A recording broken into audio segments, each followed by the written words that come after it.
میں محروم غریب یا امیر کی بات، میں صرف صلاحیت کی بات کر غریب رہا کی ہوں. بات نہیں کر رہا ہوں میں، یعنی آپ اگر اس دور میں جائیں، آپ رسول اللہ کے دور میں جائیں، آپ کو وہاں پر کون سے لوگ سب سے زیادہ باصلاحیت دیکھیں گے؟ آپ مجھے بتائیں. جو اہل کتاب ہیں نا، جو پڑھے لکھے ہیں، جو نالجبل ہیں، جو سمجھ رہے ہیں چیزوں کو، جو وہی لگیں گے نا آپ کو. یہ جتنے لوگ اصحاب پیغمبر بنے، ان میں سے کون آپ کو باصلاحیت دکھتا اس وقت رسول کے آمد سے پہلے؟ یہ تو سب ہماری بنائی ہوئی باتیں ہیں. اس کا خدا سے کیا تعلق ہے؟ تو سر بنیاد پھر حق کو ایبزارب کرنے کی کیپیسٹی ہو گئی، بجائے اس بالکل کے جو اگر بالکل. ہم ورلڈلی وہ دیکھیں مطلب کون ہے جو صلاحیت اس کو. معاشرے کے اندر، بلال کو کتنے مارکس دیتے لوگ؟ بلال کو کس کھاتے میں ڈالنا تھا لوگوں نے؟ وہاں کے تو بڑے بڑے لوگ، ولید بن مغیرہ تھے، حشام تھا جس کا نام بعد میں ابو جہل پڑا. یہ تو پڑھے لکھے لوگ، scholars, high level high profile لوگ. یہ سب کدھر گئے؟ اور بلال اور خباب ابن ارت اور وہ صحرائی جو بندہ تھا، جندب، جو ابو ذر، یہ سب کہاں گئے؟ تو یہ تو کوئی بات ہی نہیں ہے. اس طریقے کی یہ چیز ہے نا، یہ سب ہماری اپنی بنائی ہوئی دھوکے بازی کی باتیں ہیں. سر جی جی. سر اس کو اس طرح کہا جا سکتا ہے کہ جو فطری آپ کہہ رہے ہیں، فطرتی طور پر خدا نے سب کو ایکول ہی رکھا ہے، مطلب سب کو پتا ہے کہ جھوٹ بولنا منع ہے. اب اس کے لیے ضروری نہیں ہے کہ اس سے کوئی یہ ماسٹر بات ہو کی یا بات پھر ہے، یہ اس بات کی بات ہے. جو فطرت ہے وہ آپ کو توحید سے روشناس کراتی ہے.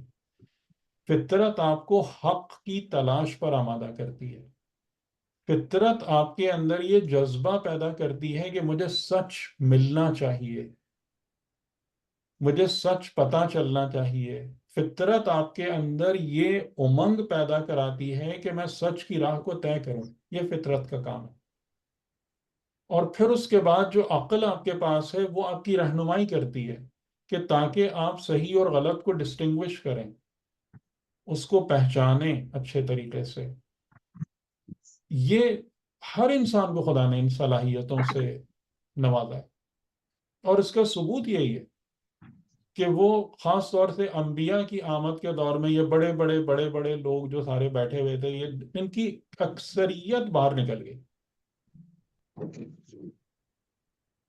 اور وہ لوگ جو صحرا کے خانہ بدوش تھے، جو غلام تھے، جو بالکل ہی جن کو کسی بھی گنتی کھاتے میں نہیں ڈالا جاتا تھا. اور ایون یہی چیزیں جو ہے نا اس وقت انقلاب ایران میں بھی نظر آئی ہیں.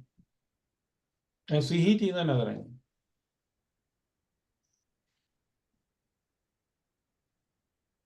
تو بہرحال کسی کو قطعاً احساس کمتری کا شکار ہونے کی ضرورت نہیں ہے. واللہ ذو الفضل العظیم.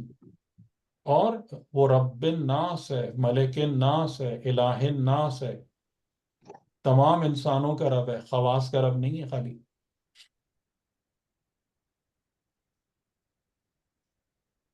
ٹھیک، چلیں چلیں انشاءاللہ. سر ایک اچھی بات سوال ہے، تھا ماشاءاللہ اچھے سے سر، یہ ہماری گفتگو ڈسکشن بحث سے ہو باہر جاتی کا ہے. ایک اور سوال. پلیز کوئی برا تو نہیں مانتا نا کسی بات کا؟ سر میں معذرت چاہتا ہوں، میں تھوڑا ذرا واضح اختلاف کر لیتا ہوں، لیکن وہ نہیں اختلاف آپ ضرور کریں، کانسیپٹ لیکن ٹیکنیکلی لیکن یہ سمجھنے کے کہ لیے. لیکن یہ کہ نا دلیل پر غور بھی فرمائیں، بس میں یہ کہنا چاہتا ہوں. اور میں اس بات کو بہت اچھے طریقے سے اس بات کا ادراک رکھتا ہوں کہ جیسے ہمارے یہاں پر جو ایک دینی پڑھا لکھا شخص ہے، وہ کس قسم کے بیک گراؤنڈ سے اور کس قسم کی سوچ کو لے کر آ رہا ہوتا ہے، تو میں اس چیز کو بھی پورا ریئلائز کر رہا ہوتا ہوں ان سوالات کے تناظر میں. لیکن بس میری جو ایک نصیحت ہے وہ یہی ہے کہ جو بات بھی ہم کر رہے ہیں نا اس کی ایک فاؤنڈیشن ڈفرینٹ ہے. اور وہ فاؤنڈیشن بہت زیادہ کامن نہیں ہے. ایون جو لوگ دینی علوم کی بھی بات کر رہے ہوتے ہیں نا، وہاں پر بھی کامن آپ کو نہیں ملے گی. تو اس پر تھوڑا سا غور فرمائیں، یعنی اس چیز کو اگر ایبزارب کریں تو انشاءاللہ آپ کو فائدہ ہوگا. جی سر میں صرف جی. کانسیپٹ کو سمجھنے کے لیے، میں چونکہ خود میں ڈیزائن میں ہوں اور وہ بڑا کرٹیکل کام ہوتا ہے، ان چیز کو سوچ کے پھر اس کو عملی شکل دینی ہوتی ہے، تو کانسیپٹ بہت ضروری ہوتا ہے. تو جی جی، تو کانسیپٹ میں میں بھی جب اسی تک پر ہی زور 360 دے ڈگری، رہا ہوں. جی 360 ڈگری جب تک آپ اس کا ایویلویشن نہ کریں نا تو تب تک جو ہے وہ 360 ڈگری کا مطلب یہ ہے کہ آپ اس کے مخالف طور پہ سوچنا پڑتا ہے ہمیں، تب پھر ہم جو ہے نا اس کے یعنی اس کے جو پرونز اینڈ کونز دونوں سوچ کے پھر ایک چیز وہ حد سے بن گئی ہے، اس لیے دین نہیں کی نہیں ٹھیک ہے، کانسیپٹ تو ابھی آپ میں مخالف سمت سوچیں نا، مخالف سمت آپ بالکل سوچیں کہ جو لوگ ایک نظریے کو پیش کر رہے ہیں وہ عملاً کیا گین کر پائیں، کیا بنا پائیں. سب سے پہلی تو آپ یہاں سوچیں بات کہ یہ اتنے سارے لوگ جو دین کی یہ ساری کی ساری تصویریں اور سارے باتیں بنا کے لائے ہیں، انہوں نے بنائے کیا؟ اس سے بنا کیا؟ یہی تو پرابلم ہے کہ جو ممبر پہ بیٹھتا ہے نیچے والے لوگ کہتے ہیں یہ بس یہ اس جو کہہ رہا ہے یہ تو بالکل یہ نا ٹھیک کہ ہے. سب سے پہلا تو آپ کی سوچ اس جگہ پہ جانا چاہیے، تو وہیں سے ہی تو آپ کو پھر پرابلم فیل ہونا شروع ہوگی نا، کہ یعنی اس کا مطلب یہ ہے کہ یہ پورا جو تاج محل کھڑا ہوا ہے یہ کس بنیاد پر ہے؟ کیا واقعاً یہی وہ ہے جو کچھ رسول اور آل رسول نے سکھایا ہے؟ کیا یہی وہ ہے جو کتاب خدا بتا رہا ہوتی ہے، یا کچھ اور ہے پھر بات؟ میں تو بالکل کہتا ہوں آپ 360 ڈگری بالکل لیں ویو، لیکن جہاں پر بات گڑبڑ نظر آئے تو پھر اس کو ماننا بھی چاہیے. ٹھیک ہے نا، یعنی کہ مسئلہ پھر یہ ہوتا ہے کہ پھر اگر ہم اس کو مختلف قسم کی تعویلات سے کور اپ کرنے کی کوشش کرتے ہیں تو پھر پرابلم وہاں پہ آ جاتی ہے کہ جو ہمارے معاشرے کا ایک بالکل ایک خاصہ ہے کہ ہم لوگوں کو جب پرابلم ہائی لائٹ کرائی جاتی ہے کہ بھائی دیکھو یہاں پر بالکل واضح طور سے کام خراب ہے، تو پھر ہم وہاں پر نا دیگر ادھر کی مختلف چیزیں، اور جو سب سے زیادہ اس میں ٹپیکل طریقہ ہے وہ کوئی نہ کوئی حدیث لا کے رکھ دینا. اب اس پہ کوئی کیا بحث کرے، جو ہمارے یہاں ہو رہا ہے ممبروں سے آپ دیکھیں یہی ہو رہا ہے کہ وہ ایک صاحب ایک حدیث لا کے رکھ دیتے ہیں، دوسرے دوسری حدیث لا کے رکھ دیتے ہیں، اور پھر وہ بحث اینڈ لیس قسم کی بحث جو ہے نا وہ چلنا شروع ہو جاتی ہے. جی چلیں، آخری کسی نے سوال کے لیے ہینڈ ریز کیا تھا. جی جی سر. سر تھوڑا سا یہ اس ڈسکشن سے باہر کا سوال ہے، اپنی صرف جنرل نالج کے لیے پوچھنا چاہ رہی تھی کہ حضرت ابراہیم کے بعد جو نبوت کا امامت کا سلسلہ ہمیں دکھتا ہے وہ حضرت اسحاق کی طرف جو ذکر کیا گیا ہوا ہے جی جی جی. قرآن کے حوالے سے بھی یا روایات سے بھی، ہوں تو ہوں حضرت اسماعیل کا ہمیں صرف اینڈ میں آ کر رسول خدا صلی اللہ علیہ وسلم کا ہوں تذکرہ ملتا ہے. اب اس ہوں میں سر یہ ہے کہ جب یہ بنی اسرائیل اتنے عرصے سے ہم دیکھ رہے ہیں حضرت ابراہیم کے بعد سے یا حضرت یعقوب کے بعد سے ہی ان کا ہوں جو نسلی پریجوڈس بھی رہا کنٹینیوسلی، جو بہت زیادہ ابھر کر سامنے آ گیا رسول خدا کے زمانے میں، تو اور غالباً اب بھی وہی چیز یہ جو زائنزم وغیرہ کی طرف جی چلی جاتی ہے. تو سر مطلب جو نبوت یا امامت اگر حضرت اسماعیل کے دور میں مطلب ہو سکتا ہے کہ وہ نبی ان کا نام ذکر شدہ نہ ہو، یا نبوت اور امامت تھی ہی نہیں اس طرف، اس کی کوئی دیکھیں وجہ اس بھی کا ہوگی. ہمارے پاس، اچھا سوری بات پوری کر لیں. جی سر مطلب سوال تو اینڈ تو یہیں پر ہو گیا ہے نہیں، کہ آپ مطلب کا کیا اصل ایسا پوائنٹ کوئی کیا ہے؟ سلسلہ نبوت کا. سر اصل پوائنٹ یہ ہے کہ کیا حضرت اسماعیل اور رسول خدا کے درمیان میں بھی کوئی نبی امام رہے ہیں جن کا ذکر نہیں ہے، کیونکہ ہمیں obviously ہمارے پاس ڈائریکٹ تو تو یہ نہیں تھی پتا، کہ انبیاء نہیں کا، پتا، نہیں پتا، یعنی اس کا ظاہراً کوئی وہ نہیں کیونکہ ہے. یہ اور جو پریجوڈس ہے ہم، جی جی مطلب یہ جو نسلی تعصب ایک آ جاتا ہے یہودیوں کی طرف سے یا بنی اسرائیل کی طرف سے، ہم، اس کا کاؤنٹر کرنے کے لیے اللہ کی طرف سے کوئی میجر اس قسم کی ہوں، مطلب نہیں یہ دیکھیں پوچھنا چاہ رہی ایک تھی. بات سمجھیں، ایک بات سمجھیں، ہر چیز کا کاؤنٹر حق ہے. ٹھیک ہے، یعنی خدا کبھی بھی کسی غلط چیز کے جواب میں کوئی دوسری غلط چیز نہیں رکھتا. یہ بہت امپورٹنٹ پوائنٹ ہے، اور یہ چیز ہم صحیح. مس کرتے ہیں، یہ چیز ہم مس کرتے ہیں. یعنی ہم یہ کام کرتے ہیں کہ اگر ایک شخص نے غلط بات کہی ہے، غلط چیز رکھی ہے نا، تو اس کے جواب میں ہم کوئی دوسری غلط چیز، جو امام علی علیہ السلام نے کیا فرمایا تھا کہ یہ معاویہ مجھ سے زیادہ کلیور نہیں ہے، مجھ سے زیادہ ہوشیار نہیں ہے، جس قسم کے ہتھ کنڈے یہ استعمال کر رہا ہے میں اس سے بہتر طریقے سے یوز کر سکتا ہوں، لیکن میرا ہاتھ کس چیز نے پکڑ لیا ہے؟ حق نے پکڑ لیا. ٹھیک ہے، اور حق پر آپ نے رہنا تلخ بھی ہوتا ہے، حق پر رہنے میں قربانی بھی دینی پڑتی ہے، لیکن آخری اور پائیدار اور ابدی اور دائمی فتح حق کی ہی ہے. لیکن مومنین اس صبر کے لیے تیار نہیں ہے، اور اسی وجہ سے مار کھاتے رہتے ہیں، ان کا کام مشکل ہوتا رہتا ہے، لیکن وہ رجوع کرنے کو تیار نہیں ہوتے اپنی اپروچ سے. ٹھیک ہے، یہ ایک بات ہوئی کہ یعنی خدا کا نظام اس طریقے سے چلتا ہی نہیں ہے کہ اگر مثال کے طور پر کوئی ایک غلط کام کر رہا ہے نا، تو اس غلط کام کے لیے میں کوئی دوسرا غلط کام بیچ میں لا کے رکھ دوں یا کسی اور غلطی سے. خدا کا نظام سمپل ہے اور وہ مبنی بر حق ہے and nothing else. ٹھیک ہے، یعنی جیسے اگر آپ قرآن کریم پڑھیں تو قرآن کریم میں آپ کو کہیں بھی کسی قسم کا کوئی باعث نظر آئے گا ہی نہیں، جبکہ لوگوں نے انبیاء بانٹ لیے ہیں کہ جی حضرت موسیٰ میرے ہیں، حضرت عیسیٰ آپ کے ہیں، اور حضرت محمد آپ کے ہیں. قرآن میں ایسا ہے ہی نہیں. جو حق ہے وہ حق ہے. لا نفرق بین احد من رسلہ، ختم بات. سب رسول خدا کے ہیں، اور اگر ہم اللہ کے بندے ہیں تو سارے رسول ہمارے ہیں. فنش. اب کوئی کچھ بھی بولتا رہا اس کے آگے. ٹھیک ہے، یہ خدا کی اپروچ ہے. یہ بات واضح ہوگی؟ بالکل سر. صحیح. تو اس میں آ گیا شروع میں کہ ابراہیم نہ یہودی تھے نہ عیسائی تھے. ہاں، یعنی کہ بات ختم ہو گئی. اچھا، دوسری بات یہ ہے کہ ٹھیک ہے، ہم یہودیوں کو یا بنی اسرائیل کو بہت ساری چیزوں کے بارے میں مطلب بلیم دے رہے ہوتے ہیں، اور ٹھیک ہے انہوں نے وہ ساری غلطیاں کی، لیکن آپ مجھے یہ بتائیں کہ کیا وہ ساری غلطیاں صرف بنی اسرائیل اور یہودیوں نے کی ہیں یا سب یہی کر رہے ہیں؟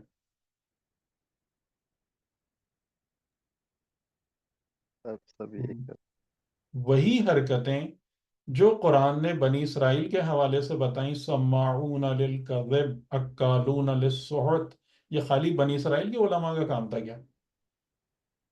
نہیں، یہ تو ٹرینڈ کنٹینیوسلی چلتا چلا آ رہا ہے. یہ تو چلتا تو ہے. خالی ان کو گالیاں دینے کی کیا مقصد ہے؟ جو بات میں نے ابھی آپ کو رکھا کہ خدا کس کو ظالم کہہ رہا ہے؟ جو مظلوم ہے. بات نہیں آپ کو یہاں سے سمجھ میں آئی؟ ظالمین خدا کس کو کہہ رہا ہے؟ کہ جس کو میں اور آپ دیکھیں گے تو مظلوم قرار دیں گے. تو ہماری جو منطق ہے وہ قرآن اور خدا کی منطق سے کتنی جدا گانا ہے، کتنا ڈفرینس ہے اس میں.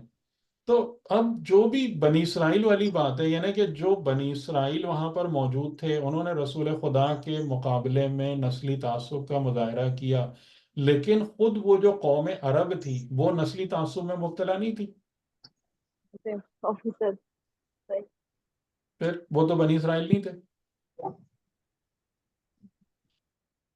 اور ان کا جو نسلی تعصب ہے وہ تو ختم ہی نہیں ہو چکا کسی طریقے سے. اور بنی اسرائیل کے بارے میں جو ایک اور کریڈٹ مطلب ان کو جاتا ہے، وہ یہ جاتا ہے بنی اسرائیل کو، شاید اسی وجہ سے ان کو فیور ملتا رہا ہے کہ مطلب، اور آج بھی ہم کو یہ بات نظر آتی ہے کہ یہ جو قوم ہے نا، یہ ہمیشہ صحیح چیز کے پیچھے جاتی ہے. یہ اس قوم کا کریڈٹ ہے. یعنی انہوں نے کبھی بھی دو نمبری کے کاموں سے بلند ہونے کی کوشش نہیں کی. ان کو ہمیشہ پتا ہے کہ بلندی جو ہے نا وہ علم اور عقل کے راہ سے. ہم دیکھیں کیسا ہے، سبق کو بھول کے بیٹھے ہیں.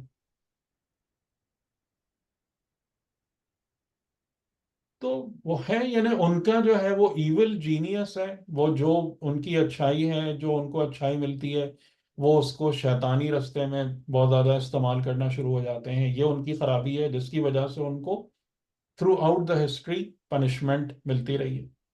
ٹھیک ہے، اور اسی وجہ سے خدا نے ان کو مثال عبرت بنا کر ہمارے سامنے بھی رکھا ہے. لیکن رسول خدا کا وہ جملہ بھی موجود ہے کہ تم بھی وہی سارے کام کرو گے، تم بھی انہی رستوں پر چلو گے، تم بھی بلکہ انہی بلوں میں گھسو گے جا کے جس میں وہ گھسے تھے. تو یہ ہے. اور دوسرا وہی بات تھی کہ یعنی ان تمام باتوں سے اررسپیکٹو جو قانون خدا ہے وہ یہی ہے کہ جو کچھ بھی کامیابی ہے وہ مبنی پر حق ہے. خدا کو حق کے علاوہ کسی اور چیز سے دلچسپی نہیں. ٹھیک ہے، یعنی جتنی بھی باتیں ہیں نا ہماری کہ فلاں قوم فلاں یہ فلاں وہ، اس کی خدا کی نظر میں کوئی بھی امپورٹنس نہیں. صرف ایک چیز کی اہمیت ہے، تم اہل حق ہو یا نہیں ہو، ختم. صحیح. تو گزارش بس یہی ہے اور التماس سے دعا ہے کہ خدا ہمیں ان تمام اصولوں کو جذب کرنے کی انشاءاللہ توفیق عنایت فرمائے. تو اسی بنا پر ہی ترقی ہے، اسی بنا پر ہی ترقی ہے.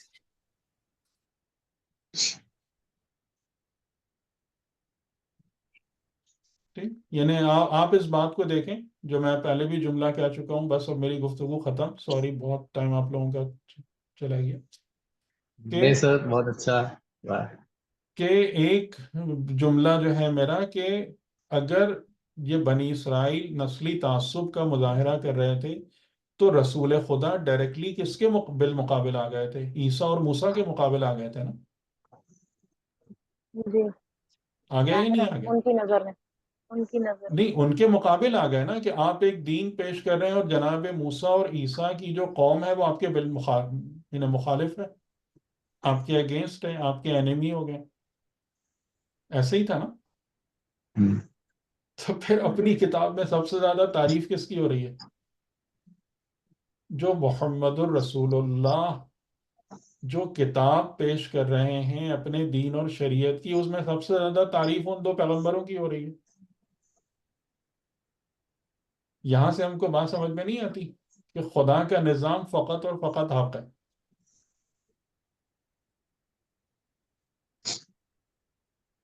اس سے کوئی تعلق ہی نہیں ہے کہ میں کون، تم کون، یہ قوم کیا، وہ قوم کیا، اس سے خدا کو کوئی مطلب ہی نہیں ہے.